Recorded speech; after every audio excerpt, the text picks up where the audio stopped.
maybe random would be the best way to go. Well, yeah, and we're probably going to get Trevor. Well, I know that Jason, since he helped write one of those, we need Jason involved. If You're talking about Trevor Coleman? Yes. Yeah. I know Trevor very well. I mean, I'd be more than willing to help give, I don't know if he's ever written one or not, but I'd be more than willing, Trevor and I can sit down and we could work together and get you all started. Okay. All right, good. Well, do you have any other questions of Jason regarding this? And we'll let Jason and Trevor do a little bit of jawing about it, talking, and then we'll come back and we'll have some of the information to give you all more at this time. But I wanted to have Jason here to explain, because he has done Callaway, he's done Murray, and he's and plus it's also how much are the tests? Each one of the tests? Well, it depends. There's lots of different tests that we can do. Cheapest test is like $30. Most expensive test is like $50. So it just kind of depends on what you want to do. What's Callaway Murray? What's the cost on theirs? Or which type of test are they? See, that's different because the City of Murray has enrolled in the Kentucky Drug-Free Workplace Program with their employees. And because of that Kentucky Drug-Free Workplace Program, you are required to do a 10-panel screen that has to be a collection, it has to be sent to a lab, and then reviewed by a medical review officer.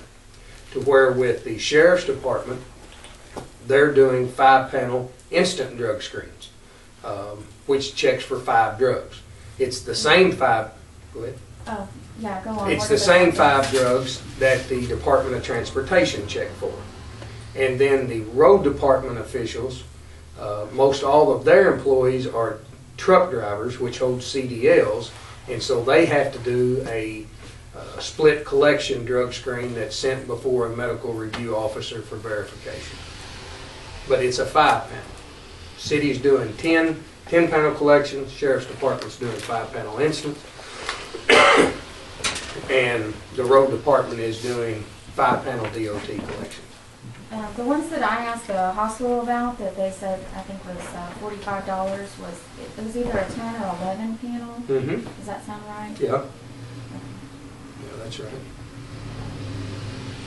Well, that sounds pretty good. All right. Any other questions of Jason before I tell him I wasn't going to make him sit through all the other stuff, but he brought his lovely daughter Em with him too. Yeah. And this is Paulette Steele's son, who owns Paulette's in Paris. And you played basketball for Murray? Yeah. Yeah, I heard you were pretty good too. Anyway, if there's no other questions of him, then we'll let them go, and then we'll get some information with Jason and Trevor get together and come up with some stuff, and they can do more about it because they're the experts on it, and they'll bring it back before us and we'll look at it and see which direction we want to go with. But anyway, All right. I appreciate you coming by. If y'all, my office is on 101 Poplar Street, just below, right next to the railroad tracks in the Ellis Popcorn Building. Numbers in the phone book. If y'all got a copy machine, I've got a business card here. I'll give you, Carrie, if you want to make copies. If y'all got any questions about anything, I'll answer them if I can. All right. Okay? Sounds good. Thank you again, Jason. You're very Thank you. See you later. See you later. Be careful. Okay, sorry for going out of order. All right, let's get to reading. And we'll vote to approve the minutes of the last meeting. City of Hazel minutes, April 4, 2011. The Hazel City Council met Monday, April 4, 2011 for the regular monthly meeting. Mayor Vassar called the meeting to order at 7:05 p.m. Council members present were Laura Charlton, Joe Thompson, John Pascal, Megan Vaughn, Michelle Sharp. Absent, Joyce Lynn Hardy. Guests present were Sheriff Bill Markham, Tom Berry, Murray Ledger, residents Richard and Datya Richardson, Josh Sykes, and Richard Bennett, local business owners Angie Lovey and Gerald Ray, as well as Linda Boyer, who videoed the meeting. Motion by Lori Charlton, second by Joe Thompson, to accept previous month's minutes. Motion carried. Council approved payment of monthly bills. Council approved previous month's financial statement as well as quarterly financial statement. Keith Travis, Vice President of Institutional Development, Murray-Callaway County Hospital, presented the city with an AED and informed the council that Jennifer Wilson, local American Red Cross director, would provide free training for those who wanted it. Mayor reported on meeting with Federal Signal representatives regarding the purchase of emergency siren from CDBG grant. Council set dates for citywide trash pickup, first choice being Monday, Tuesday, and Wednesday, May 16th, 17th, and 18th. Second choice, May 23rd, 24th, and 25th.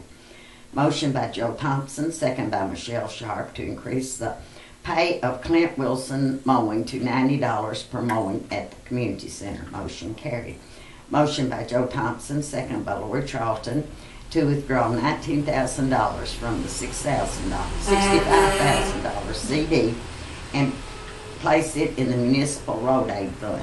$10,000 from the road aid fund, along with monies from the general fund, were used to purchase the CD in the 1980s, and an estimate of $9,000 in interest has been earned from that date. This will be done on the date that said CD matures, approximately June the 5th, 2011. The motion carried. Councilmember Megan Bond informed the council they needed to fill out financial disclosure, at which time the clerk provided each council member as well as the mayor with financial disclosure forms, which were filled out and returned to the clerk. Councilmember Megan Bond stated that she thought it would be a good idea for each council member and the mayor to be drug tested, and that she had contacted Murray-Callaway Hospital and was told they would do the testing for $45 a pop. Mayor Vassar said he would contact KLC regarding this matter. Mayor Vassar provided everyone present with a letter from City Attorney Trevor Coleman to Gary Haverstock, attorney for Ray Goff, stating a proposal had been discussed to amend the business license ordinance such that there would be no criminal penalties, and to permit a business owner to deliver the names to the clerk without addresses. Motion by Lori Charlton, second by Joe Thompson, to adjourn. Motion carried, and meeting was adjourned at 8:35 p.m. Is there a motion to accept the minutes I as have read? a question, Yes, sir. Chairman. Mayor Vassar said he would contact KLC regarding this matter about the drug testing. Did you do that? And Yeah. what kind of report do you have from Kentucky legal cities? Well, there are several cities that do it. There's also several six-class cities as ourselves that are not doing it. But certainly all most of the larger cities all do it because of. Well, are you talking about employees or council officials? Well, employees is what the majority do. And there's as I mentioned earlier, and I'm sure that Trevor and Jason will go through all those details. You all are elected as opposed to hired. Well, you're hired by people, but you're not hired where someone could fire you because you're duly elected representatives.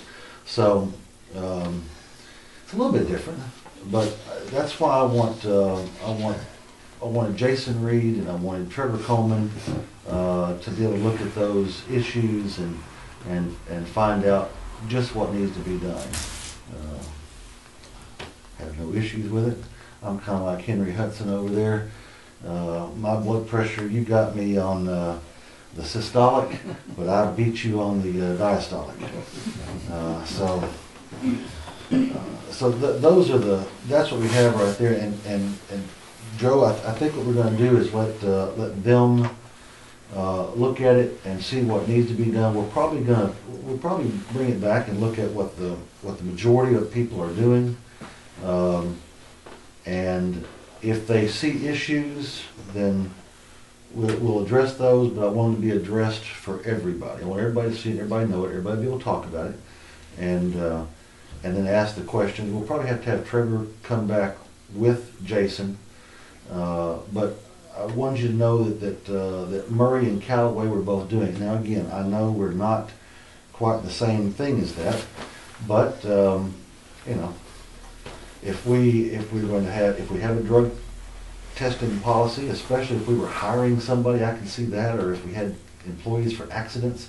But Megan, your thrust has been for counsel and stuff, and that's where I think that the legal minds are going to have to look at this, which apparently is the question you're bringing up as well, Joe. And I want the attorney to look at it, and I want Jason to look at it and find out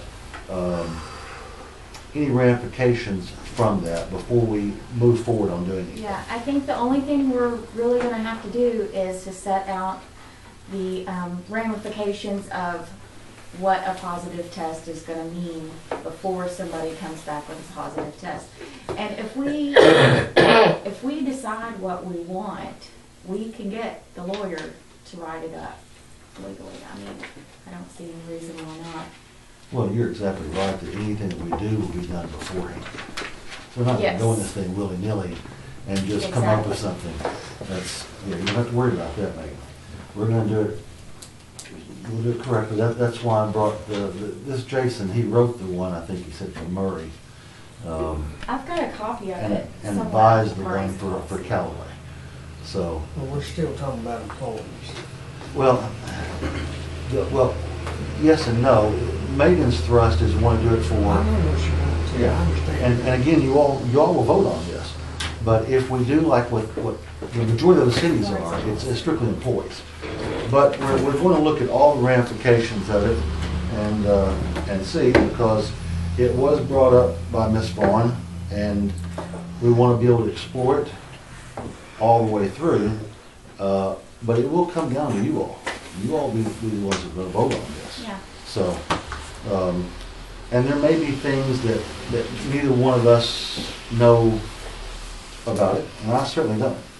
So that's why I want you to know we've got two good people. We've got an attorney, and we've got Mr. Reed, who's done this twice here locally, and plus he's had great experience throughout the areas he's mentioned to you. So, and this will be good. We'll have this. If this is Murray's, well, I'm sure that Jason has this. We'll keep this for our records and our file, and I'll give this to JC. Let me make sure I don't have anything else stuck in there real quick.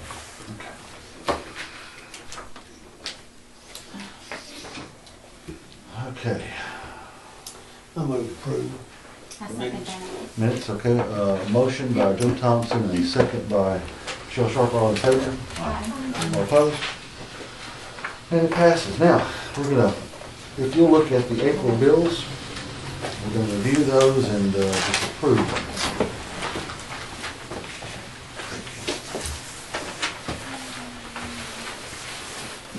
Thanks, sir. Last 50 years, I don't think we've ever got a bill out of Decker Street without, They're there. but they're pretty. And none of our decorative streetlights were down during the recent storm. And before I am remiss, I'd like to be able to say one thing about Tuesday morning and Tuesday afternoon. Our local fire department, as you well know, about 12:05, the storm came through, and it was pretty nasty. I've talked to several of you all that were here, and I was getting phone calls from